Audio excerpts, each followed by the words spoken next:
Railway का इतिहास रहा है मान्यवर कि रेलवे ने देश की तरक्की में अपनी महत्वपूर्ण भूमिका निभाई है। रेलवे ने देश के विकास में अपनी महत्वपूर्ण भूमिका निभाई है। लेकिन उस रेलवे के साथ आज सरकार क्या कर रही है, इसके बारे में हमें गंभीरता पूर्वक विचार करना पड़ेगा। माननीय मंत्री जी यहां पर बैठे हैं। अभी पिछले कुछ दिनों पहले कहा गया साहब 150 ट्रेनें निजी हाथों में दी जाएंगी, 50 प्लेटफॉर्म निजी हाथों में दिया जाएगा। मुझे याद है मान्यवर, एनडीए के संयोजक रह चुके हैं जाट साहब, आज इस दुनिया में नहीं है। उनको श्रद्धांजलि देना चाहूंगा इस अवसर पर। 74 में उन्होंने बहुत बड़ी हड़ताल की थी, और जो 1974 की हड़ताल थी मान्यवर रेलवे की, उस हड़ताल में मांग थी कि 5 लाख कर्मचारियों को पक्का करो। और तब रेलवे के नियमित कर्मचारियों की संख्या थी 15 लाख, ट्रेनों की संख्या थी 11,000। आज ट्रेन हो गई 22,000, कर्मचारियों की संख्या घट के हो गई 13 लाख। 74 से आज कर्मचारी हम नहीं बढ़ा पाए, रोजगार हम नहीं बढ़ा पाए। तकनीक हम बढ़ाने का दावा करते हैं, लेकिन उस तकनीक से लोगों को रोजगार की वृद्धि कितनी हुई है हम नहीं बता पाए। निश्चित रूप से दुर्घटनाओं का जिक्र भी हुआ, उसमें कुछ कमी आई है, अच्छी बात है। लेकिन ये सब कुछ निजी हाथों में करने पर आमादा क्यों रहते हैं आप? सब कुछ बेचने के लिए तैयार क्यों रहती है सरकार? कभी कहते हैं एयरपोर्ट बेच देंगे, कभी कहते हैं सेल बेच देंगे, कभी कहते हैं कोल बेच देंगे। अभी मान्यवर यस बैंक का घोटाला हुआ, लाखों लोगों के पैसे डूब गए, और उस समय सरकार का तर्क आया क्या करे साहब, ये तो निजी बैंक है, तो जो सरकारी रहता है उसको आप निजी कर देते हैं, और जब निजी हो जाता है तो कह देते हैं ये तो निजी बैंक है, हम क्या करें? ये किस प्रकार की दोहरी व्यवस्था है? ये किस प्रकार से हमारी सरकार की सोच है? सारी कंपनियों को, सारी चीजों को बेचने की जो हमारी परंपरा है, उस पे सरकार को रोक लगानी चाहिए। 2-3 पॉइंट मान्यवर और कह के अपनी बात को खत्म करूंगा। आउटसोर्सिंग एक शब्द है, हर चीज को आउटसोर्सिंग करना है। आउटसोर्सिंग कितना बड़ा घोटाला है और कितना बड़ा एक कर्मचारियों के साथ धोखा है, इसके बारे में भी सरकार को विचार करना चाहिए। ठेके पे आप सब कुछ दे देते हैं, सफाई से लेके सब कुछ आप ठेके पे दे देते हैं, और जो कर्मचारी काम करते हैं उन कर्मचारियों से ज्यादा तनख्वाह पे दस्तखत करा के कम तनख्वाह दी जाती है। मांग हुई तो आपने बैंक के खाते खुलवा दिए, जो ठेकेदार है उसने एटीएम लोगों के लेके रख लिए, वो पैसा खुद निकाल लेता है तनख्वाह आने के बाद।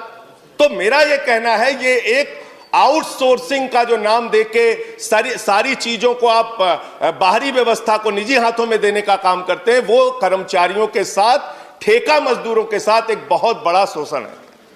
इसके साथ साथ मान्यवर, आप नई ट्रेनें, बस सबको आपने थोड़ा समय दिया, मुझे भी कृपा कीजिए सर। आपने तेजस ट्रेन चलाई, तेजस ट्रेन में और शताब्दी ट्रेन में 5 मिनट का अंतर है, और किराए में 1.5 गुना का अंतर है।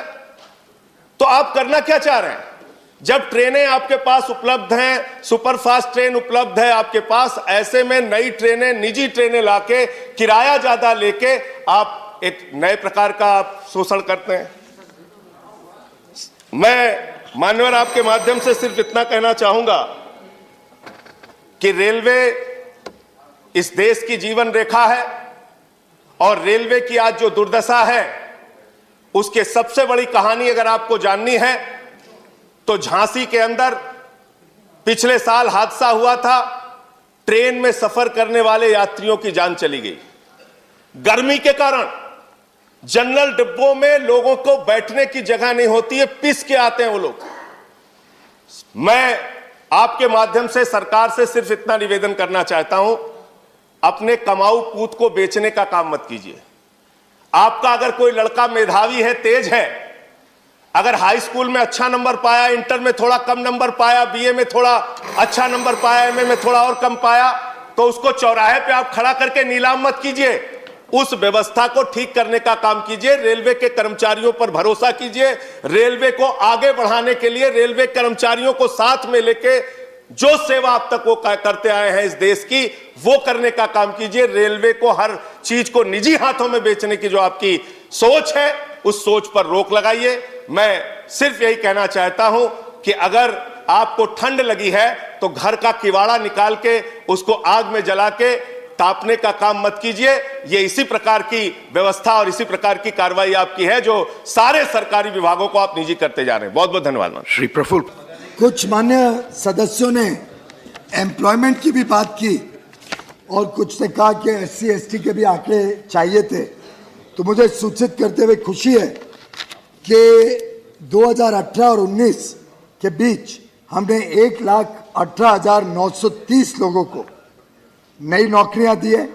उसमें शेड्यूल्ड कास्ट 17,901 है, शेड्यूल्ड ट्राइब 9,196 है, OBC 30,139 है। जब तक ये प्रोसेस शुरू हो गया था तब तक इकोनॉमिकली वीकर सेक्शन का प्रावधान नहीं हुआ था। वो प्रधानमंत्री मोदी जी की सरकार ने सदन से पारित कराया 2018 में। अब जो अगली भर्ती है उसमें इकोनॉमिकली वीकर सेक्शन के लिए भी 10% रिजर्व किया जाएगा। दिव्यांगों को भी 1680 नौकरियां रेलवे दे पाया है और मैं समझता हूं कि हर प्रकार से भारतीय रेल इस देश में युवा युवतियों के उमंग और उत्साह को रिस्पेक्ट करता है। आगे चल के हमने नई भर्ती का प्रोसेस भी शुरू कर दिया है। उसके लिए टेंडर करना, एजेंसी ढूंढना